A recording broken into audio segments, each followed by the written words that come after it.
Front page के एक और नए वीडियो में दोस्तों आप सभी लोगों का बहुत बहुत स्वागत है। और आज दोस्तों बात करने वाला हूं 4 बड़े इंपॉर्टेंट मुद्दों के ऊपर, जिसमें सबसे पहला मुद्दा रहने वाला है कि असम के जेल में रहकर अखिल गोगोई नामक शख्स ने जो है वो चुनाव जीता है। इसके अलावा दोस्तों मैं बात करूँगा 90% हिंदू आबादी वाले क्षेत्रों में भी बीजेपी ने हार दर्ज करी है। और दूसरी बात होगी कि फाइज़र ने भी जो है वो देश को 510 करोड़ रुपए की वैक्सीन और दवाइयाँ जो हैं वो डोनेट करी हैं। आज के विषय को शुरू करते हैं दोस्तों। और सबसे पहले बात करते हैं उस शख्स के बारे में जिसका नाम है अखिल गोगोई।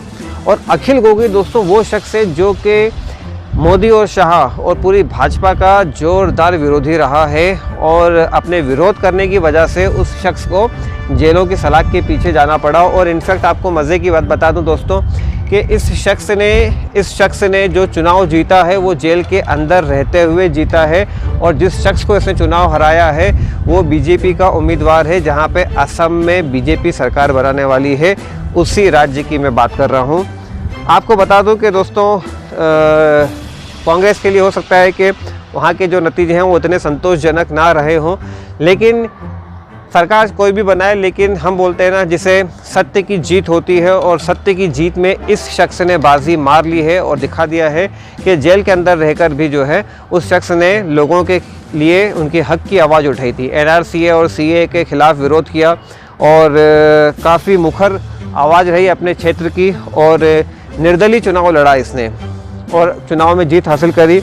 आपको बता दूं कि करीब 9000 वोटों से भाजपा प्रत्याशी को हराया है। और जो लोग भाजपा के निशाने पे सबसे ज़्यादा रहते हैं उसमें एक अखिल गोगोई भी हैं। उन्होंने भाजपा और कांग्रेस के विकल्प के रूप में हाल ही में अपनी पार्टी बनाई थी। तो ये वो शख्स हैं जिन्होंने लगातार बीजेपी की कार्यप्रणाली और उनके NRC और CA के ख़िलाफ़ आवाज़ उठाई थी। इसकी वजह से वो जेल में थे, कोरोना से संक्रमित भी हो चुके थे, लेकिन उसके बावजूद उन्होंने हार नहीं मानी और चुनाव लड़ा। और बीजेपी के उम्मीदवार, जहाँ पे बीजेपी की सरकार बनने जा रही है, उसी राज्य में उन्होंने एक सीट अपनी निकाली है। तो दोस्तों अगली जो खबर है वो पश्चिम बंगाल से है। और जैसा दोस्तों आप सभी लोगों को पता है कि पश्चिम बंगाल में ममता ने चुनाव जीता है। और आपको पता है गोदी मीडिया हमेशा क्या कहेगा कि भाई ममता को जो बहुमत मिला है, समर्थन मिला है, वो मुस्लिम बहुल इलाकों से मिला है। पर ये पूरी तरह से गलत बात है। आपको मैं बता दूं कि ममता की जो जीत हुई है उसमें 90% हिंदू आबादी वाले क्षेत्रों में भी बीजेपी हारी है। और जैसा आप लोगों ने देखा होगा कि चुनाव शुरू होते ही जो है वो हिंदू खतरे में एक हमेशा डायलॉग होता है।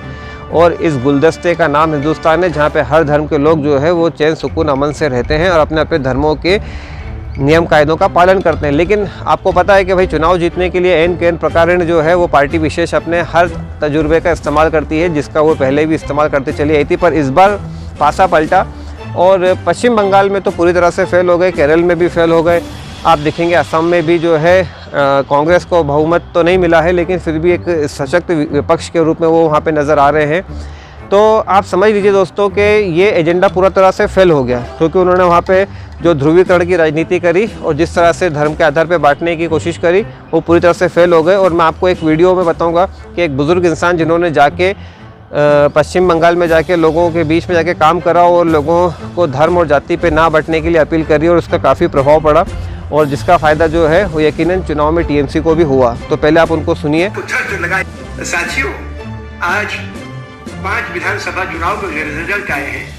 हालांकि मुझे थोड़ा सा असंतोष है आसाम को लेके, लेकिन बंगाल का चुनाव सबसे फोकस में था, क्योंकि वहां पर पूरा प्रधानमंत्री, गृह मंत्री, पूरा मंत्रिमंडल, उनकी पूरी फौज और पूरा व्यापारी तबका एक ही बात को धड़ लगाए बैठा था कि यहाँ पर हम धार्मिक खांचा पैदा करेंगे और वही मुख्य मुद्दा होगा। तो सबसे बड़ी बात यह है कि मैं भी उस कैंपेन में गया ताकि मैं इसकी मुखालफत कर सकूं। मैं 5 जिले घूमा और वहां के लोकल लोगों ने जो हमारी मदद की, जो किसी पार्टी से नहीं जुड़े थे, वहां के प्रोफेसर थे, उसमें डॉक्टर थे, कुछ वकील थे और कुछ आम शहरी थे, आम लोग, रिक्शा चलाने वाले, कई इस प्रकार के लोग भी हमारे साथ जुड़ गए। और उन लोगों ने यही कहा कि भाई हम नहीं चाहते कि हमारे लोग धर्म के नाम पे बटे। तो ये सबसे बड़ी बात ये हुई कि ये टैगोर, काजी नजरुल इस्लाम और गांधी की जो संस्कृति वहां की मिट्टी में है वो जिंदा रह गई, उस पर प्रहार था, उसको दिया। एक बात, बंगाल में बीजेपी 90% हिंदू बहुल क्षेत्रों में बुरी तरह से हारी है और सबसे घनी हिंदू आबादी वाला 5 जिला जिसमें पुरुलिया, झाड़ग्राम, बंकुरा, पूर्वी मदीनापुर और पश्चिम मदीनापुर में बीजेपी का सुपड़ा साफ हो गया है। तो ये एकदम हिंदू बहुल क्षेत्र थे, यहाँ पर भी बीजेपी का सुपड़ा साफ हुआ है, तो इससे आप समझ जाइए दोस्तों। इसके बाद दोस्तों एक वीडियो के कुछ क्लिपिंग्स मैं आपको दिखाऊंगा, लेकिन ये क्लिपिंग्स देखो आपको विचलित कर सकते हैं, क्योंकि आप देखेंगे कि इंसान की हालत जो है वो कुत्ते जैसी हो गई है दोस्तों, क्योंकि मैं शब्द इस्तेमाल कर रहा हूँ बड़े दुख के साथ। लेकिन आप देखिए कि किस तरह से जेसीबी से उठा के जो है वो खड्डे में डाला जा रहा है और उसका अंतिम क्रियाक्रम कर रहे हैं। तो देखिए हालत वाकई में गंभीर है, गाँव तक जो है कोरोना अपने पैर पसार चुका है। तो ऐसी स्थिति में जहाँ पे सुविधाओं का अभाव है, एम्बुलेंस का अभाव है, स्वास्थ्य कर्मियों का अभाव है या लोकल एडमिनिस्ट्रेशन की सुविधाएं नहीं है, वहाँ पे लोग अपने तरीके से कैसे भी करके जो है अंतिम क्रियाक्रम कर रहे हैं। लेकिन इस दृश्य को देख के वाकई दिल जो है दुख गया। तो भगवान से ये प्रार्थना करेंगे, खुदा से यही दुआ करेंगे कि भाई सबको सुरक्षित रखें, सबको स्वस्थ रखें।